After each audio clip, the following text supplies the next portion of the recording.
welcome back to my channel.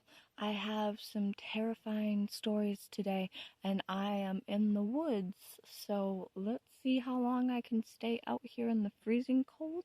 Here's all of my social media, and please subscribe if you would like to join my cemetery of ghosts. Now let's get into these creepy stories. This first one's titled, I Saw a Skinwalker, and it's from user Prestigious Park 4880.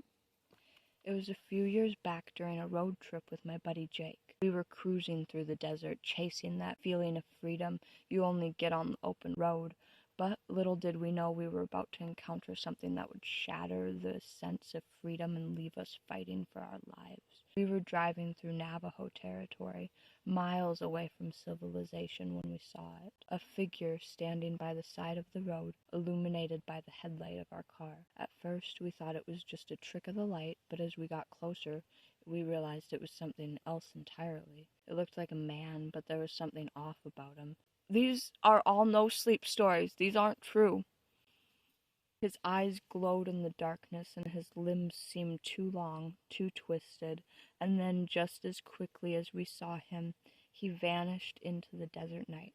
We tried to shake it off, telling ourselves it was just our imaginations running wild. But as we continued down the road, things took a turn for the worse. We started hearing strange noises outside the car, scratching at the windows, whispers on the wind. Jake laughed it off, but I could tell he was nervous. I was too. Me too. And then, without warning, something slammed into the side of our car, sending us careering off the road and into the desert. The car flipped over and everything went dark. When I came to, Jake was nowhere to be found. I stumbled out of the wreckage, calling out for him, but all I heard was the sound of my own voice echoing through the desert. I searched for hours, but there was no sign of him. But then I saw it, the figure from before, standing on a nearby ridge, watching me with those glowing eyes. I knew then that we were dealing with a skinwalker, a creature of Navajo legend, able to take on the form of any animal or human it chooses. I didn't waste any time. I ran as fast as I could, the sound of my heart pounding in my ears. But no matter how far I ran, I couldn't shake the feeling that it was still out there, hunting me, waiting for the right moment to strike. It took me days to make it back to civilization, days filled with fear and paranoia, and when I finally reached help, I told them everything about the Skinwalker, about Jake and the nightmare that had become my reality. But no one believed me. They said it was just a trick of the desert, a figment of my imagination. But I know the truth. I know what I saw that night, and I'll never forget it. The desert may be vast and empty, but it's also home to things that lurk in the shadows, things that are better left undisturbed. And if you ever find yourself driving through the desert at night, remember one thing: beware. For it is always watching, always waiting, and it will stop at nothing. At least we're not in a desert. There's a skinwalker in my neighborhood, and this is from user JWill053, and thank you so much for letting me read your no-sleep story. I had heard of skinwalkers before, but always just assumed they were Native American version of werewolves, so I never gave them much thought, until last week when one of my coworkers at my new job told me that they were the most feared folklore creature. He's originally from Utah, so that makes sense. He suggested some YouTube videos to watch on the subject, and after work that night, I binged about 4 or 5 of the videos. I totally understand his stance on them now. I live in rural South Carolina, so to be completely honest, I wasn't too worried about the possibility of running into one. My coworker told me that they're basically a Midwestern thing. I'd be more worried about Wendigos if I were you, he joked that day after I watched the videos. We had a good chat about them during our shift and just reveled in the creepiness of them. That night I showed the videos to my fiancée. She was way more creeped out than I was. I became kind of obsessed. I love scary things and couldn't help but watch every video I came across. You started whispering and it freaked me out. I discussed skinwalkers with my other horror enthusiast friends, looked up Skinwalker art, read true Skinwalker stories on Reddit, just dove headfirst into all things. This went on for a few days until I started feeling a little burned out on the subject. I'm never talking about these again after I get out of these woods. I live in a fairly nice neighborhood where all the houses are on one side of the street. On the other side is property that used to belong to the local elementary school. The building is on the next street over. So basically it was just the school's backyard or whatever. The school shut down about 30 or 40 years ago and the country just let nature reclaim it. So directly across from my house is an old chain link fence and just overgrown woods. 2 nights ago, while I was smoking a cigarette, I heard leaves rustling across the street. I didn't bother looking up from my phone. I live across from woods. It was probably a deer. The rustling stopped, then started again, and it sounded like whatever was over there was running back and forth along the fence line, panting like a dog. This caught my attention.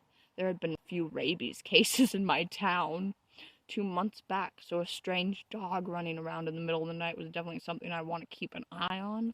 I look up from my phone in the direction of the sounds, and they just stopped. It was like the thing knew I noticed it.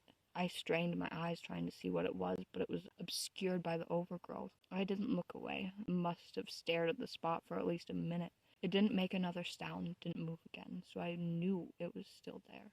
A chill ran down my spine, and I began thinking of every video that I had watched over the last week, and I felt sick to my stomach. Look at how red my nose is getting. I quickly put out my cigarette and went inside. By the way, guys, it's like 20 degrees out, and there's apparently bears and shit in the woods, so I'm really roughing it out for you guys, so you better like, comment, and subscribe for this one. The next morning, I took my dog out for a short walk. She's a pug zoo named Honey and is like my child. Me and my fiance taught her that pee-pee, poo-poo means it's time to go outside to go potty. It's the cutest thing. This particular morning, I take her out front to do her business. She pees and then walks around sniffing for about 5 minutes before walking to the side of the street and sitting down. She's never done this before, so I was a little annoyed. I tugged on her leash lightly and tried to coax her back toward the house. "Come on, honey, gotta poo-poo." She didn't budge. This dog could be stubborn sometimes, but this was something else. She tugged back against the leash and just stared across the street, sniffing the air occasionally. It was then that I realized she was staring at the exact spot that I heard the thing the night before. I got goosebumps and quickly picked her up and began walking back to the house. As I got closer, I noticed something on the ground by my front steps. It was one of the Halloween decorations my fiance had hung up on our house. Plastic black roses with plastic eyeballs and spiders on them. The stems were wire so they can be wrapped around things to keep them secured. This flower was torn apart. Something had come onto my porch, taken down the flower and torn it apart, leaving it lying on my front steps. I picked up the flower and threw it away. I didn't tell my fiance. I didn't want her freaking out.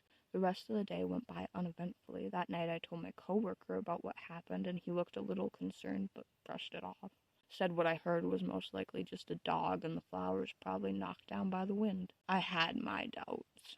As I was walking to my door after getting home from work last night, I heard that same panting as the night before and the clicking of claws against asphalt. I turned quickly to see a dog that looked like a brown mangy bull terrier hauling ass down my street. The street is probably about 40 feet away from my front porch, so I couldn't get a great look at it, but I could tell it was running on 3 legs because one looked mangled. It turned quickly and darted into the tree line across the street through a part of the fence that had been pulled back. The fence wasn't like that earlier that day. That's when I noticed the dog didn't have a tail. I almost threw up. Skinwalker legend says that when they take form of an animal, they never have tails. I tried to rationalize it to myself.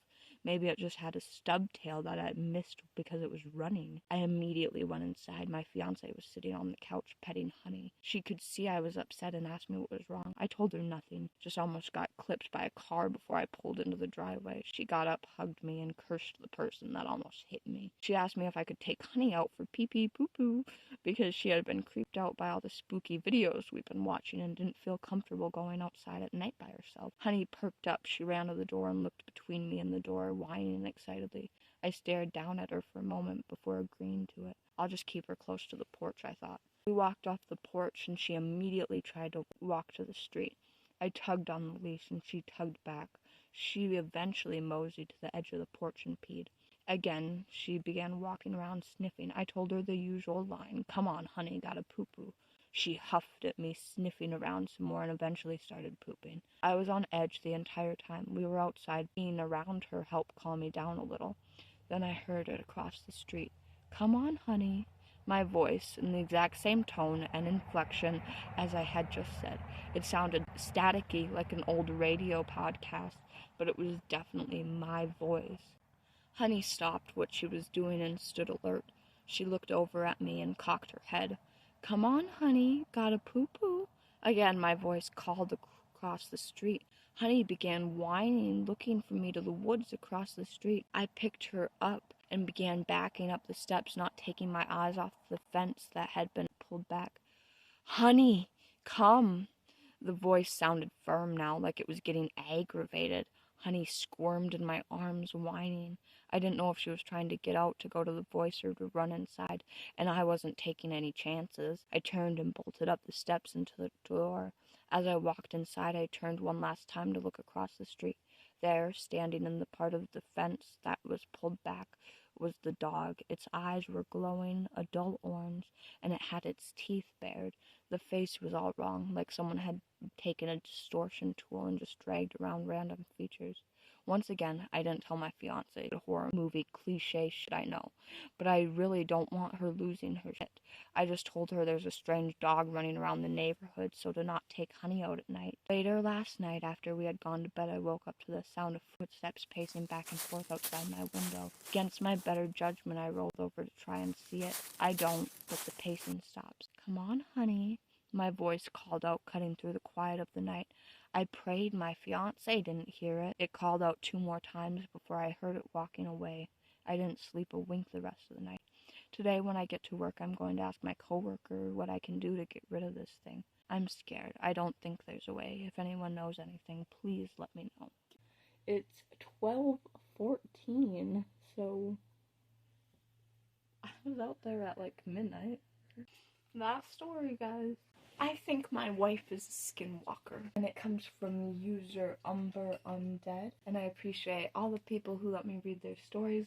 My wife and I just recently welcomed my sweet daughter into this world, and I've got a bad feeling she may not be as sweet as she seems to be. But to understand why I'd say that about my own daughter, I need to give a little backstory to the situation. We haven't been married very long. We were first dating and staying with my parents. We slept in their living room, and when we woke up one morning, I noticed the door was still unlocked, but I was always sure to keep it locked. I never really noticed anything else, though. I never saw any handprints on the door or windows. I never saw anything out of the ordinary at all. That would be a telltale sign of an intruder. I brought it up to my dad, so he took me to his office to check the CCTV monitor. No one had approached the house all night. In fact, everything was eerily still except for a very large cat that would always hang out in their yard. That cat had been around for a long time, though. We always thought maybe it was the neighbor's cat because we lived out in the back country of Texas and there were other people out in the woods.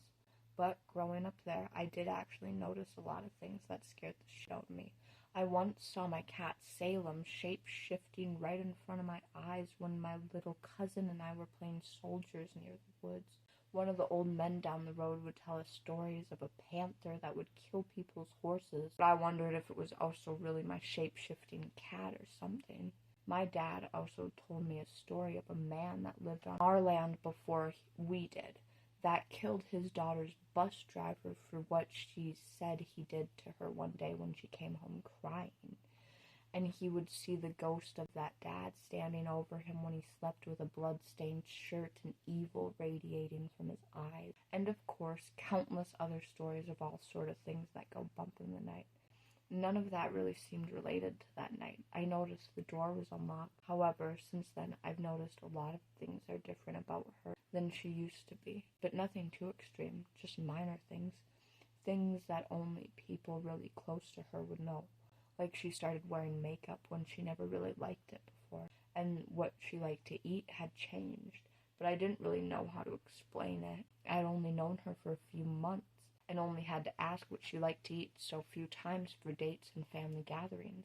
Every time I tried to talk to her about it or ask if something was wrong, she shot it down, so I just had to deal with the fact that maybe I was just discovering her for who she really is. I got used to it. It wasn't a big deal after all. Like I said, it wasn't anything major, and that she still seemed like the girl I loved. And like I said, we had only been dating for a few months at the time. She also started calling me Delicious, which wasn't really a pet name we had used before. I tried to ignore how uncomfortable her tone was when she used it. More recently, I've noticed odd smells originating from under our house when I'm working around the yard. I've also noticed a greater number of flies and carrion birds. I was just hoping a lost dog or some large rodent had just crawled under there and died. But one day I found the promise ring I had given her that she had lost before we even moved to this house. It looked extremely old now and caked with mud. I started nosing under the house where the ring was laying, and I found a large indentation on the earth as if something was laying there, but had been moved. Soon after that day, she surprised me with the news that we were going to be parents, and I had been so excited at first until I realized something. I just knew my initial suspicions were proven true when she got pregnant, you see. My wife warned me right away not to expect children because of an accident she had when she was small, and she was infertile. That's an odd no-sleep story. Thank you guys so much for watching my video. Please like, comment, and subscribe. And let me know what you want for more vlogs or for just content. Also, I have a Reddit if you want to ever post your own true scary stories, because I will read them on my channel if you post them there. But anyways, stay spooky, ghosties. Hope you all are having an amazing day. Bye.